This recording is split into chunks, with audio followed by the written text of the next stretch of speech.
got Shake Shack, because it's really close. Figured you guys want to see an update. French fries, chicken sandwich with avocado, and some chicken nuggets. I literally eat like an animal all the time. The amount of food I eat is ridiculous. Is there avocado? Yeah.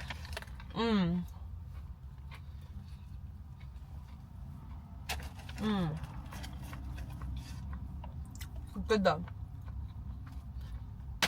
Their chicken nuggets, they're kind of like what's that store called? Chick-fil-A? Let's try one. Got barbecue sauce. I don't want to let go of this sandwich because I just feel like I'm gonna make a mess. Like I'm not gonna be able to pick it back up. Chicken on chicken, baby.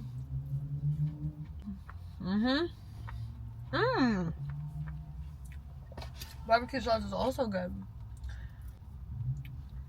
Yo, I'm gonna stop at Shake Shack every time.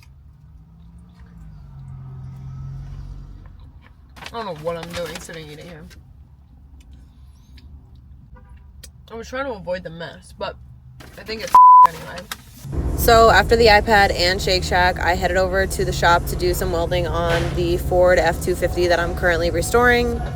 I'm fairly new to welding, and I didn't know that the welding caps were this nice. I was wearing a bandana, and I full-heartedly regret it up to this point. I wish I knew about these sooner. I got a 5-pack from Airgas, the company that basically sells all the welding and the dry ice that you're going to see me use at some point in some of these videos. But yeah, love the welding helmet. So the plan is to now weld the more difficult portion of the truck, which is this side back panel. It was rusted in the previous truck, so I basically cut it completely off and I got an aftermarket piece for it. Of course, the aftermarket piece does not fit properly, so I basically cut all of the rust up to the most that I possibly could keep on the truck, and then I slimmed down the aftermarket piece so that way I could weld one piece to one piece. As you can see here, I already have it clamped down together, so I don't have to worry about it moving. I've already adjusted it to the door frame and everything like that, so it's perfect where it is. Now I just have to weld it together. The hard part about this is that after I grinded it, I didn't grind it a lot because the metal for this is very thin on the original truck, so I was blowing a lot of holes through. So what I did instead was I cut another piece of the aftermarket piece off, basically the part that I wasn't using. I cut another sliver off and I used it to reinforce the back of where I was welding. That way, if I did end up blowing more holes through, I was able to just go and hit the back of that metal instead to reinforce it. It's still going to be warped. The metal is very thin here. I'm going to have to grind it down a lot and I'm going to have to work it. But the nice thing about this is the back of the bed of the truck is going to hit this, so it will not be noticed significantly, but I am a perfectionist and so I'm trying my best to keep it perfect. But this is basically measuring the piece that I cut off that I was going to scrap and figuring out where I'm going to cut to weld it for the reinforcement in the back. The nice thing about this is it already has the grooves and things like that, so it fit perfectly in the inside of the truck, and I was able to really tap it and weld it and finish this side up. This side has been a pain in the butt for me. As you can see, this is my first time trying to fabricate and trying to restore a vehicle, so it hasn't been the easiest, and the passenger side has taken the longest. I feel definitely defeated and unmotivated by what is going on here because firstly, I'm not the best welder in the world. I am learning and I'm getting better at it, but I just feel like I'm at a point where I'm like not as excited to do this truck. So I'm trying to get their motivation back and be in there more to finish and get this over with, because once this is done, we're going to get into the crazy parts of the truck, which include changing the engine out, which, by the way, I have to figure out what type of engine I'm going to put in this truck. So let me know what you think. It's currently diesel and I am trying to figure out the best option. My current options are a 92 6.9 turbo diesel engine off of an old Ford, or I can do an 86 International 7.3 non-turbo diesel engine also from an old Ford. I'm trying to figure out what the best option is. Comment below what you guys think I should use, but literally once I get this cab done, shit is gonna fly by. I already have the quarter panels and everything that I need for the rest of the truck. All the parts are ordered. Everything that I need to replace is ready. I'm just struggling getting through this cab, and believe me, I've searched high and low for a replacement cab because of the rust on the floor. I've searched for full floor replacements, and nobody wants to help me here. So I am individually sectioning and fabricating this entire floor. So stay with me on that. I hope to be done soon. You guys are going to see a bunch of videos prior to me doing all this work where I go in depth on what I did and how I did it. Those are coming within the week. But for now, I am showing you just a little snippet of what I do on a daily basis. And this was included getting this terrible, terrible project that I decided to take on. So stay tuned for that.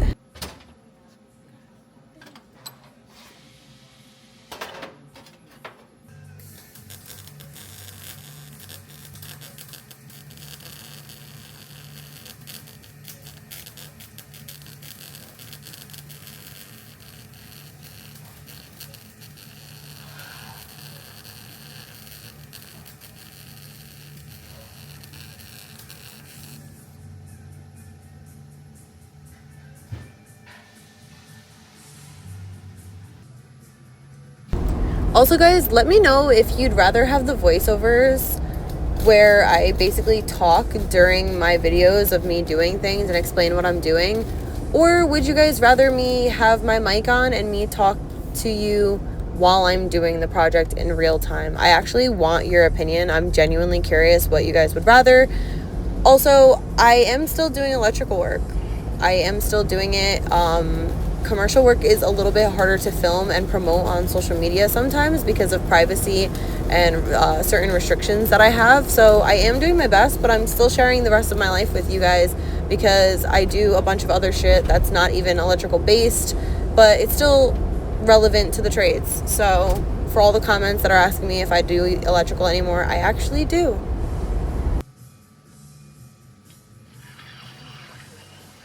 Also, if you see a lot of smoke during this process, I did get a lot of the Dynamat up from the base of the floor, but the problem is that the dry ice concept of removing Dynamat only works on a flat surface. It does not work for things that are vertically placed, like the Dynamat that's blue that you can still see. So at one point when I was welding this, I was catching the Dynamat on fire, and everybody says that I can heat it and peel it, but do you guys realize how sticky that shit is?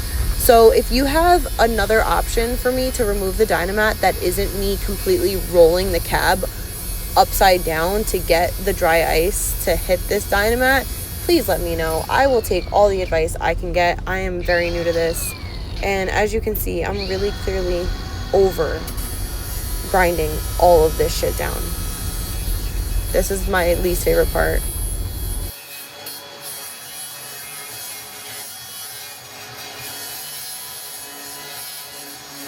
I also conveniently ran out of gas while I was doing this. My CO2 argon mix, I ran out of it and I had no idea, so I had to get an entirely new tank and re-put that together. I really didn't think I had to look at the pressure that often, but I did, and that tank was really heavy, so I had some help getting it over, and then I finished welding.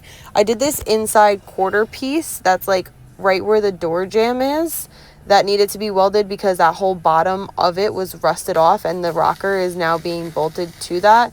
This was definitely an easier weld, and the pieces that I used to fabricate were much thicker, so they were actually really easy to just get on there, no problem.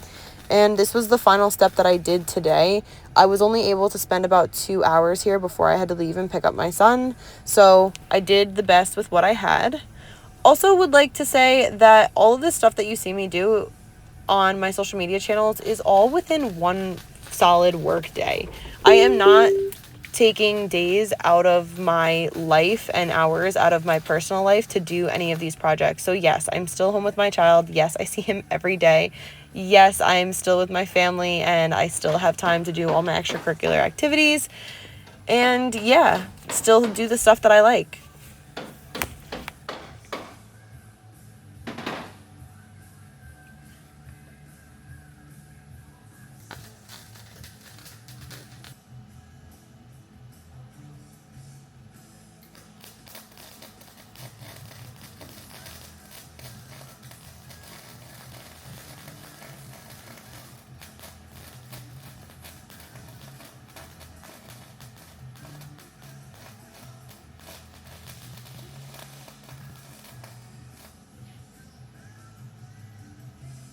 And at this point, it was just burning so many holes through this little section that I had just had enough. I decided to call it a day. It's welded enough that I can remove the C-clamps, and I am done. I've had enough, and I'm going to pick up my son now. And then we're going to unbox the new iPad because I didn't even get a chance to do that because I wanted to get some hours in here. So let's go. I just have to add this. Does anybody that welds ever feel like after they're done welding, they've caught themselves on fire? I feel like I smell like I'm on fire right now. Like, I'm almost curious if my hair is burning behind me. Like, I smell really burnt. Hopefully I'm not on fire. Just got to my son's school. Let's pick him up. You guys always want to know what iPad I'm using for estimating and all my work stuff. So before I was using the iPad Pro 12.9 5th generation. This one is the iPad Pro 13-inch. So I got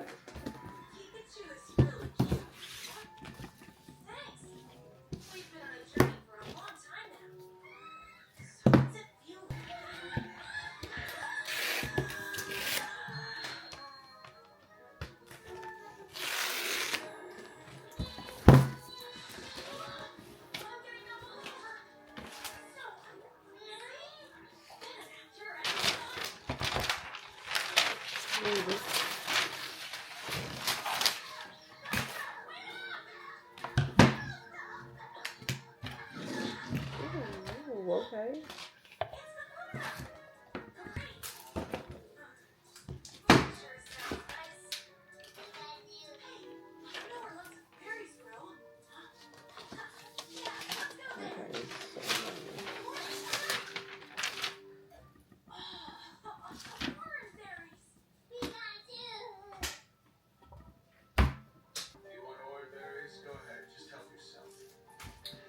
Shit, what's the freaking one? Things I do.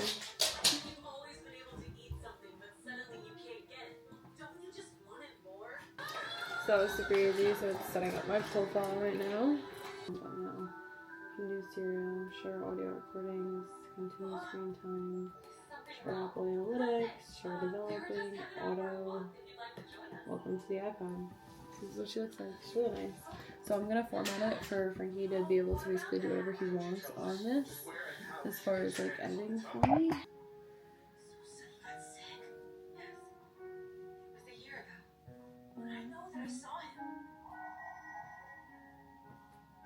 Okay, so those look fine. And then reminders. Don't worry about reminders. And that's it.